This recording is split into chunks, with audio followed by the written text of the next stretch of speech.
Today I'm going to be ranking every monument in Rust from worst to best, starting with Harbour. Now Harbour recently got a buff with cargo now docking there. It also has way more crates now, which made this monument a lot better. So for me, Harbour's going in B tier. Next up is Lighthouse. Now this monument's pretty good for recycling as well as getting a green card, but other than that there's not really a whole lot to do here. There's a couple barrels and a few crates, but that's about it. So for me, Lighthouse is going in C tier. Next up we have Abandoned Cabins. Now Abandoned Cabins is basically just a swamp with 2 extra buildings. There's a green card that spawns it and you can get a bit of sulfur in the water, but other than that there's nothing really to this monument, so for me it's going in F tier. Next up we have Airfield. Now Airfield's quite a good blue card monument. There's a bunch of crate spawns and the Chinook crate drops here, so for me Airfield's an A tier monument. Next up is Arctic Research Base. Now there's a bunch of scientists to kill here. There's a blue card room with a bunch of crate spawns in it, and there's also the snowmobile, which can be pretty useful if you're living in the snow. So for me, Arctic Research Base is going in S tier.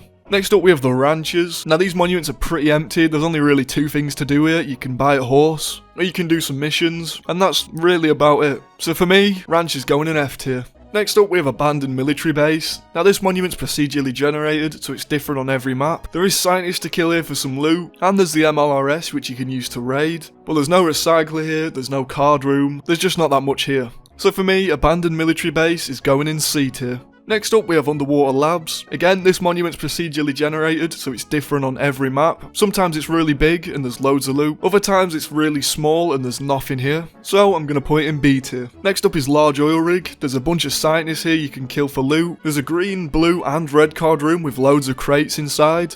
There's elite crates here, there's a Chinook crate here, and the heavies for even more loot, and there's always people coming here to PvP, so for me, large rig's going in S tier. Next up we have Small Oil Rig. Again, there's loads of loot, there's loads of scientists to kill, there's the Chinook crate, there's heavies to kill, and there's always people coming here to PvP, so for me, Small Rig is going in S tier. Next up is Bandit Camp. Now this is a safe zone, but there's a lot of stuff you can do here. You can gamble, you can buy helicopters, you can use the drone system, and you can buy guns with scrap. Overall, it's just a really useful monument, so that's why it's going in A tier. Next up is Outpost, which is pretty similar to Bandit Camp. You can use the drone system here, you can gamble here, you can buy resources for scrap. Again, just a really useful monument. So for me, Outpost is going in A tier. Next up is Dome. Now there's 4 military crates at the very top, and along the way there's more crates. There's no recycler, but there's a bunch of low-grade barrels at the very bottom, and there's also an oil refinery, which is pretty useful. So for me, it's going in B tier. Next up is Excavator. At this monument, you can turn diesel fuel into any resource in the game, which is pretty useful. There's also a bunch of scientists you can kill, and you get a free supply signal with every diesel. Overall, it's just a really useful monument. The only downside is this monument is really contested, so if you're trying to use it as a solo, it doesn't usually go well. So for me, it's going in A tier.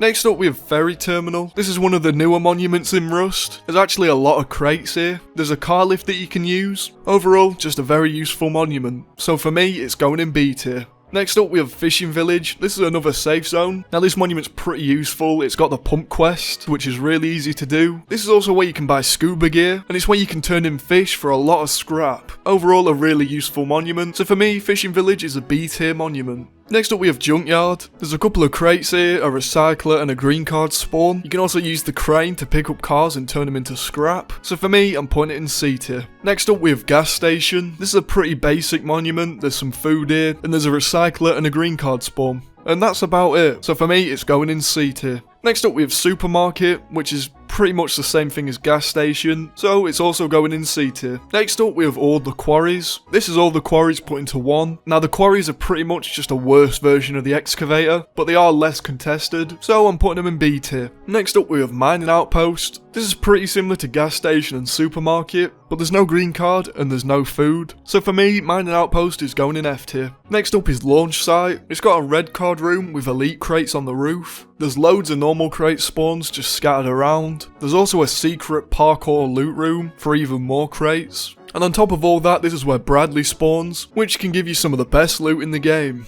So for me, Launch Site is going in S tier. Next up is Power Plant. Now this monument's a blue card monument. However, in the blue card room, there's pretty much no loot. There's just a red card, which is terrible. There is a couple of recyclers here and the Chinook can land here, but the blue card room at this monument is so bad that it's going in C tier. Next up is Radtown. Now this is the newest monument in Rust. There are a lot of barrels here and there's a lot of crates here. and you need 25% radiation protection just to use the recycler here. So even though there's a bit of loot here, it is a pretty useless monument. So for me, it's going in C tier. Next up is water treatment. This is a blue card monument, but you don't need any radiation protection to go in here. There's a lot of crate spawns just scattered around. It's got a recycler and the Chinook crate can land here. The blue card room's got a decent bit of loot. So for me, water treatment's an A tier monument. Next up is sewer branch. Now sewer branch is a green card monument, however it has so many crates for a green card monument. A bunch of crates spawn outside, but then there's even more inside the puzzle room. There's also 2 recyclers here, and there's also an oil refinery, making sewer branch the best green card monument in the game, and that's why I'm putting in S tier. Next up is military tunnels. Now this is another red card monument with a bunch of elite crates. Some of them you can even get without using any cards. There's also a bunch of scientists here that you can kill for some loot, and there's always a lot of PvP here, so for me this was another S tier monument. Next up is train yard, which is another blue card monument. The blue card room in this monument's pretty good. There's also a green card with some more loot in it. There's a couple of scientists here that you can kill for an extra bit of loot, and on top of all that the Chinook crate can land here as well. So for me this is a B tier monument. Next up is satellite dish. This is a green card monument. It has a recycler and there's a couple of crates to get here. The green card room only has like 2 crates in it, which is pretty bad. So the only reason to really go to this monument is to get the blue card. So that's why I'm putting it in C tier. And finally, we have Missile Silo. Now, this is a blue card monument, but it's pretty cool, as when you swipe the blue card, you unlock the underground section, which has a bunch of scientists that you can kill, as well as a bunch of crate spawns. There's also a couple elite crate spawns, making it the only blue card with elite crates. The only downside to this monument is there's no recycler, and there's only 1 exit to the bunker, which makes it pretty easy to camp. But even with them downsides, it's still going in S tier. And that's every monument in Rust ranked. Let me know if you change anything in the comments below.